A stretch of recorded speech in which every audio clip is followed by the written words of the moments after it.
Hello everyone, this is Janhvi and welcome to study seed. आज हम class 10th geography chapter 1 का topic 12 पढ़ेंगे, that is red and yellow soil, जो हमारी third type of soil है जो इंडिया में पाई जाती है। उसके बारे में हम आज के वीडियो में इन डिटेल डिस्कस करेंगे। Red and yellow soil is widespread soil found in many parts of India.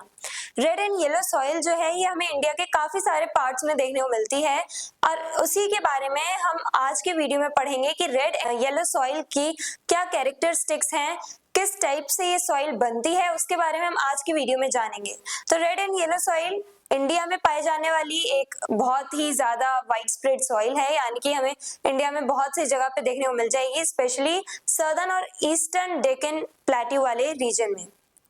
These soils are formed by the weathering of igneous and metamorphic rocks. और ये जो रेड एंड येलो सॉइल है वो कैसे बनती है?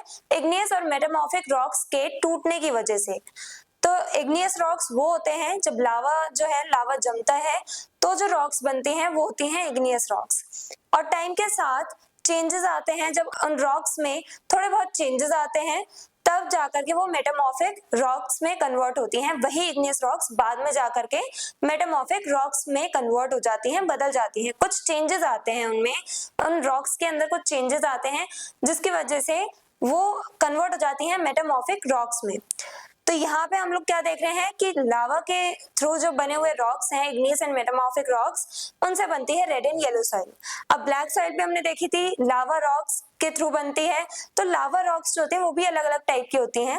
Black soil जो है वो बेसाल्टिक रॉक्स के वजह से बनती है और ये जो रेड एंड येलो सॉइल है वो हमें स्पेशली ग्रेनाइट रॉक्स जो है उसके टूटने से मिलती हैं। तो red and yellow soil granite rocks जो है इग्नियस एंड मेटामॉर्फिक रॉक्स में जो स्पेशली ग्रेनाइट रॉक्स हैं उनके टूटने की वजह से हमें रेड एंड येलो सॉइल मिलती है, रेड एंड येलो सॉइल बनती है। The red color comes from the high amount of iron oxide. तो जब आयरन ऑक्साइड बनता है तो उससे क्या होता है, रस्टिंग होती है, यानी कि जंग लगती है लोहे पे। जब आयरन जो है वो ऑक्सीजन के साथ कंबाइन होता है तब जंग लगने लगती है किसी भी लोहे के सरफेस पे। तो अब ये आयरन ऑक्साइड इस मिट्टी में आयरन ऑक्साइड का कंटेंट अवेलेबल होता है और इसी वजह से ये थोड़ी रेडिश कलर की दिखती है। When the soil is moist, it appears yellow. When dry, it looks red.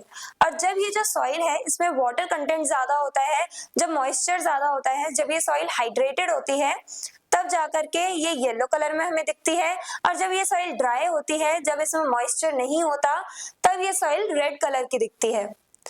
Areas where it is found. अब ये soil red and yellow soil कहाँ पे पाई जाती है? स्पेशली झारखंड, मध्य प्रदेश, तमिलनाडु, कर्नाटक और उड़ीसा और छत्तीसगढ़ के भी कुछ पार्ट्स में ये एरियाज हैं जहाँ पे हमें रेड एंड येलो सॉइल ज्यादातर देखने को मिलती है, स्पेशली सदर्न और ईस्टर्न डेक्कन प्लेट्यू वाले एरिया में। कैरेक्टरिस्टिक्स क्या है अब इस सॉइल की? सबसे पहले कलर, जब ये सॉइल ड्राई होती है तब रेड कलर की होती है और जब मॉइस्चर देखने को मिलता है हमें, जब ये सॉइल हाइड्रेटेड होती है, इसमें वाटर कंटेंट ज्यादा होता है, तब ये सॉइल येलो कलर की हो जाती है। टेक्सचर कैसा होता है? सैंडी टू क्लेई, यानी कि डिपेंड करता है अलग अलग रीजन में हमें अलग अलग टाइप से ये सॉइल देखने को मिलेगी, अलग अलग टेक्सचर की।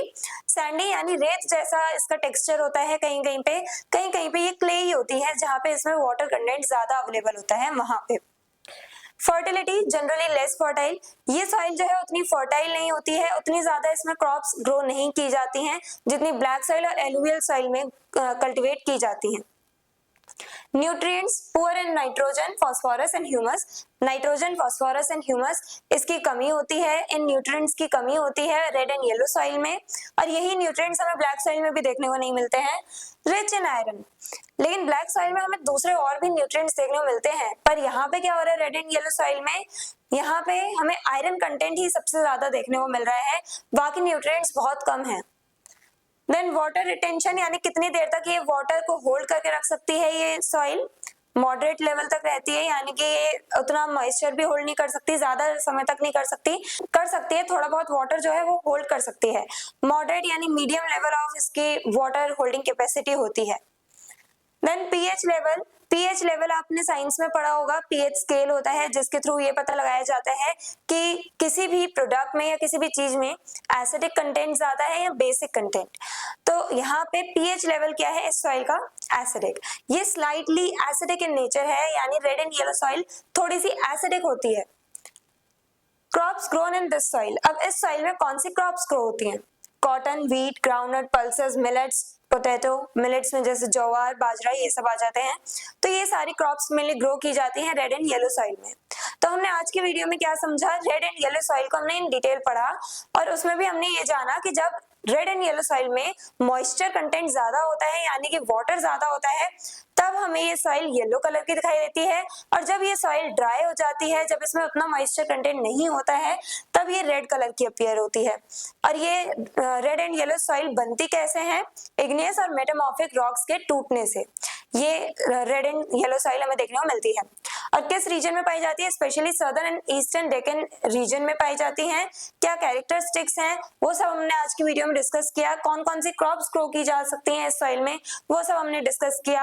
I hope everything is clear. और अगर आपको इस चैप्टर के डिटेल नोट्स चाहिए तो हमारी वेबसाइट studyseed.net पर विजिट करें, लिंक डिस्क्रिप्शन बॉक्स में दिया गया है। मिलते हैं नेक्स्ट वीडियो में नेक्स्ट टॉपिक के साथ। Stay curious, stay consistent. Thank you very much.